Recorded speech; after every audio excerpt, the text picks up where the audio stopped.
car certains ont cru qu'en votant pour vous, on défendait les libertés fondamentales contre une candidate. Et vous faites aujourd'hui une sale besogne que beaucoup de gens n'auraient jamais imaginé. Non, monsieur le ministre de l'Intérieur, vous feuilletez un journal pendant que je vous parle. Mais ce bilan, non, mais je vous en prie. Oui, moi je vous regarde. Continuez, monsieur le député. N'interpellez pas, monsieur le ministre.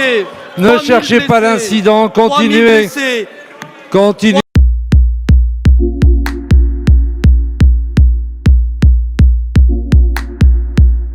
La liberté, c'est l'esclavage.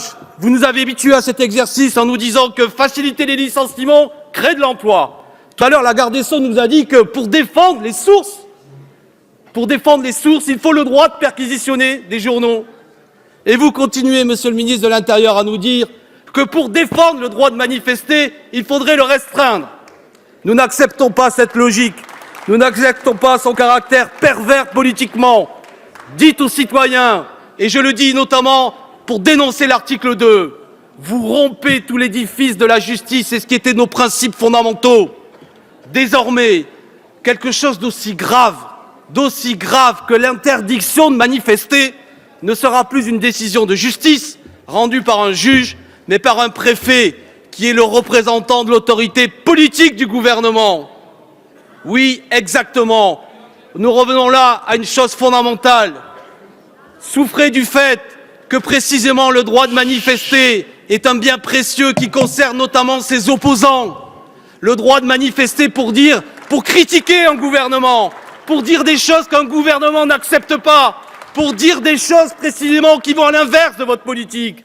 C'est donc quand on a la lourde responsabilité de gouverner un pays, on doit faire en sorte que ce droit de critiquer, ce droit de manifester est quelque chose qui, lorsqu'il est restreint, ne peut être qu'à l'occasion d'une décision de justice et certainement pas d'une décision politique. Et c'est bien cet outil que vous êtes en train de forger.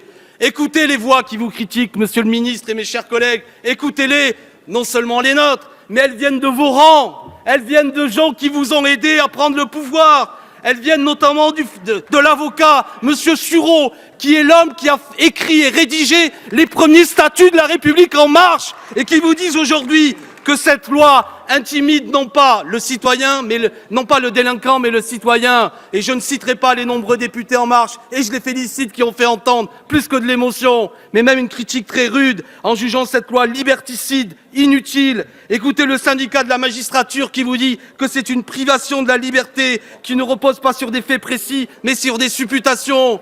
Tout ça est grave, mes chers collègues. Vous avez été élus au second tour, pour l'essentiel, car certains ont cru qu'en votant pour vous, on défendait les libertés fondamentales contre une candidate. Et vous faites aujourd'hui une sale besogne que beaucoup de gens n'auraient jamais imaginé à l'occasion du deuxième tour de l'élection présidentielle. Votre bilan est terrible.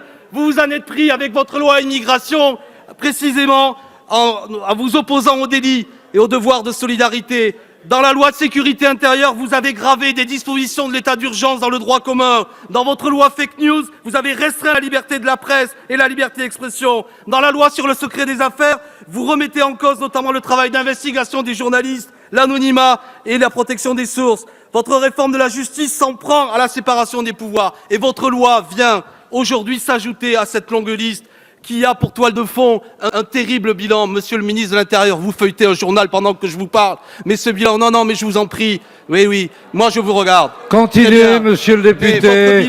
N'interpellez pas, monsieur le ministre. Ne cherchez pas l'incident. Continuez.